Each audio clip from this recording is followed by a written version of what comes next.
পুরী যেতে মন চাইছে, কিন্তু সময় কিংবা সুযোগ কোনোটাই হচ্ছে না? তাহলে নিরাশ হবার কোনো কারণ নেই। যখন কলকাতার খিদিরপুরের বুকেই রয়েছে একখণ্ড জগন্নাথ দেবের মন্দির, তাও আবার পুরীর মন্দিরের আদলেই তৈরি। এখানে গিয়ে কিভাবে পুজো দেবেন, কিভাবে কুপন কেটে ভোগ গ্রহণ করবেন, এই সব তথ্য থাকছে আজকের এই পর্বটিতে। এবারে আসি এই মন্দিরটিতে পৌঁছাবেন কি করে। শিয়ালদহ এবং ধর্মতলা থেকে খিদিরপুরগামী বাস ধরে আপনারা খুব সহজেই এই মন্দিরটিতে পৌঁছাতে পারেন। আপনারা যদি মেন লাইন কিংবা বনগাঁর দিক থেকে ট্রেনে করে আসতে চান, তাহলে মাঝেরহাটগামী লোকাল ধরে আপনাদের খিদিরপুর স্টেশনে নামতে হবে। স্টেশন এবং বাস স্ট্যান্ড উভয় থেকেই 3 থেকে 4 মিনিটের হাঁটা পথে আপনারা পৌঁছে যেতে পারবেন এই মন্দিরটিতে। এই মন্দিরটি খোলা হয় সকাল 6টায় এবং বন্ধ হয় দুপুর 1টায়। পুনরায় বিকেল 4টে মন্দিরটি খুলে রাত 9টার সময় বন্ধ হয়ে যায়। এখানে একটি শু কাউন্টার আছে। এখানে জুতো রাখার জন্য কোনো রকম টাকা লাগে না। সিংহদুয়ার দিয়ে প্রবেশ করে কিছুটা এগোলেই আপনারা মন্দিরের অফিস দেখতে পাবেন। আপনারা যদি মন্দিরে পুজো দিতে চান, তবে এই কাউন্টার থেকে ডালা নিয়ে আপনারা মহাপ্রভু জগন্নাথ দেবকে পুজো দিতে পারবেন। এছাড়া এই কাউন্টার থেকে আপনারা মহাভোগের জন্য কুপনও সংগ্রহ করতে পারেন। এখানে রয়েছে মহাভোগ গ্রহণের সুব্যবস্থা। ভোগ গ্রহণ করতে হলে আপনাদের আগের দিন ফোন করে মন্দির থেকে মহাভোগের জন্য বুকিং করতে হবে। মহাভোগ বুকিংয়ের ফোন নাম্বার থেকে শুরু করে সমস্ত তথ্য আমি ভিডিও শেষে আপনাদের সামনে তুলে ধরব। এই সিঁড়ি দিয়ে উপরে উঠে গেলেই আপনারা গর্ভগৃহে প্রবেশ করে ভগবানের দর্শন এবং পুজো দিতে পারবেন। এই মন্দিরে মঙ্গল আরতি, ভোগ আরতি, মধ্যাহ্ন আরতি, সন্ধ্যা আরতি এবং শয়ন আরতি হয়। এই মন্দিরটিতে আপনারা চাইলে রাত্রি যাপনও করতে পারেন। নন এসি রুমের ভাড়া পড়ে 800 টাকা এবং এসি রুমের ভাড়া 1200 টাকা করে। একটি রুমে আপনারা 3 জন করে থাকতে পারবেন। রুম বুকিং করতে চাইলে আপনাদের ভ্যালিড আইডি প্রুফ লাগবে। রুম বুকিংয়ের ফোন নাম্বার আমি স্ক্রিনে দিয়ে রাখলাম। আমরা এই বছর রথের দিন খুব সকাল বেলায় পৌঁছে গিয়েছিলাম এই মন্দিরটিতে। রথের দিন ডালা দিয়ে পুজো দেওয়ার ব্যবস্থা থাকলেও এই দিন কিন্তু মহাভোগের কোনো ব্যবস্থাই ছিল না। উল্টো রথের 2 দিন পর থেকে আবারও মহাভোগের আয়োজন করা হবে।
খিদিরপুরের এই জগন্নাথ মন্দিরটি নির্মাণ হয়েছে অবিকল পুরীর মন্দিরের আদলে।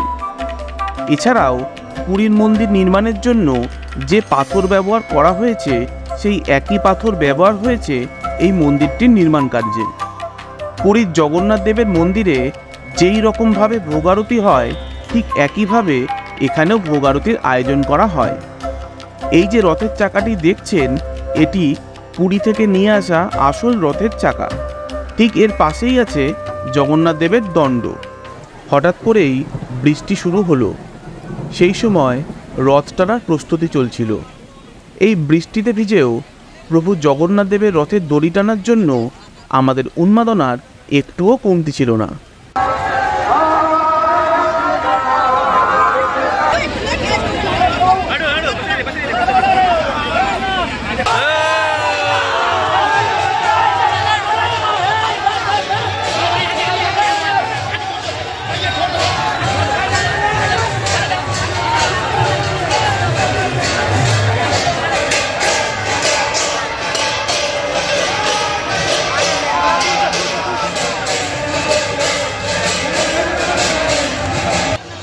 এই রথ যাবে ভবানীপুরে।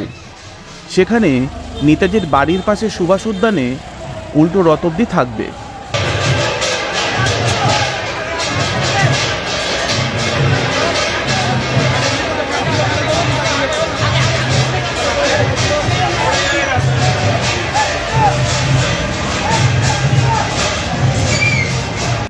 এবারে আসি মহাভোগ প্রসঙ্গে।